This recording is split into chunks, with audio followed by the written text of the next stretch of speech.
नमस्कार। दृष्टिकोण के सभी मित्रों को मेरा सादर प्रणाम।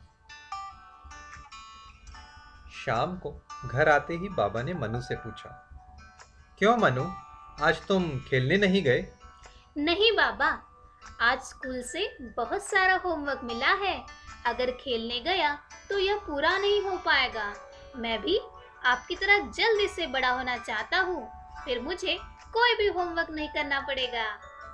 बाबा ने मुस्कुराते हुए कहा, हाँ वो तो है, पर उसके लिए तुम्हें पहले पढ़ाई तो करनी ही पड़ेगी ना। चलो, इस रविवार मैं तुम्हें अपनी साइट दिखाने ले चलूंगा। साइट? वो क्या होती है बाबा? मनु के बाबा एक कंस्ट्रक्शन कंपनी में सुपरवाइजर थे। रविवार की सुबह मनु जल्दी उठकर तैयार हो गया। मनु बहुत उत्साहित था। बाबा मनु को लेकर साइट पहुंचे। मनु को सुपरवाइजर रूम में बैठाकर बाबा राउंड पे चले गए। कुछ समय बाद बाबा मनु को लेने आए। चलो मनु, तुम्हें अपनी साइट दिखा लाता हूँ, लेकिन ध्यान से चलना, क्योंकि साइट पे निर्माण का कार्य हर जगह चल रहा है। ठीक है बाबा। थोड़ी आगे जाने पर बाबा ने मनु को एक तरफ छाया में खड़ा कर दिया और कुछ काम में लग गए। मनु ने देखा कि साइट पे हर जगह कुछ न कुछ कार्य चल रहा है। हर तरफ धूल और मिट्टी का वातावरण है। एक और ईंटों का ढेर लगा था, तो एक और रेत और बदरपुर के टीले दिखाई दे रहे थे। एक और पानी की हौदी थी, तो साइट के एक तरफ कुछ झोपड़ियां सी बनी हुई थी। कुछ बच्चे साइट पे काम कर रहे थे, तो कुछ बच्चे अपनी झोपड़ियों में बैठकर पढ़ रहे थे। कहीं से बड़ी बड़ी मशीनों की आवाजें भी आ रही थी। इसी बीच मनु ने बाबा को किसी को डांटते हुए सुना।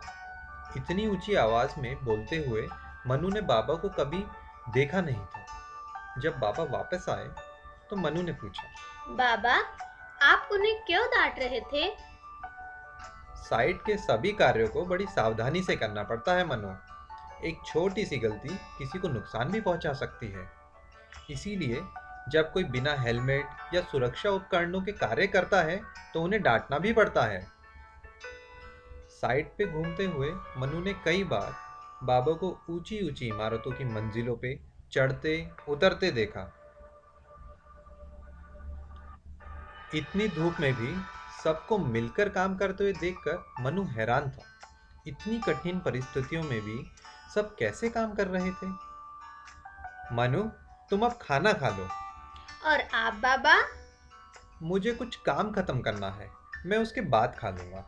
बाबा, क्या आप रोज ऐसे ही काम करते हैं? हाँ मनु, काम खत्म करने का जो समय निर्धारित होता है उसे उस समय तक करना आवश्यक है, तुम्हारे होमवर्क की तरह। पर ये तो मेरे होमवर्क से बहुत ज्यादा है और कठिन भी। इतने धूप में ये सब कैसे काम कर लेते हैं? क्या आपको धूप नहीं लगती? लगती है मनु, लेकिन अपने परिवार का पालन करने के लिए यहाँ सबको यह काम करना जरूरी है। ये हमारी जिम्मेदारी भी है।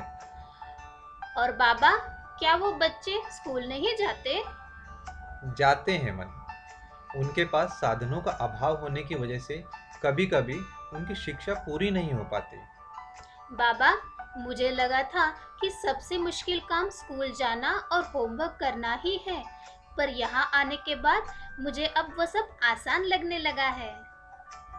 मनु, कोई भी कार्य कठिन या सरल, उस काम के प्रति हमारी निष्ठा और ईमानदारी पर निर्भर होता है। आज मैं तुम्हें एक मंत्र देता हूँ मनु, जो तुम्हें अपने जीवन में बहुत काम आएगा। बाबा, मंत्र? वो क्या है?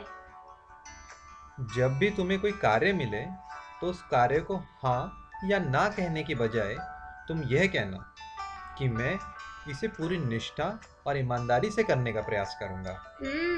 मैं इसे हमेशा ध्यान रखूंगा बाबा। इस साइट विजिट ने मनु को ना सिर्फ अपने बाबा के कार्यों को जानने का मौका दिया, बल्कि आने वाले जीवन के लिए एक बहुत महत्वपूर्ण मंत्र भी। धन्यवाद।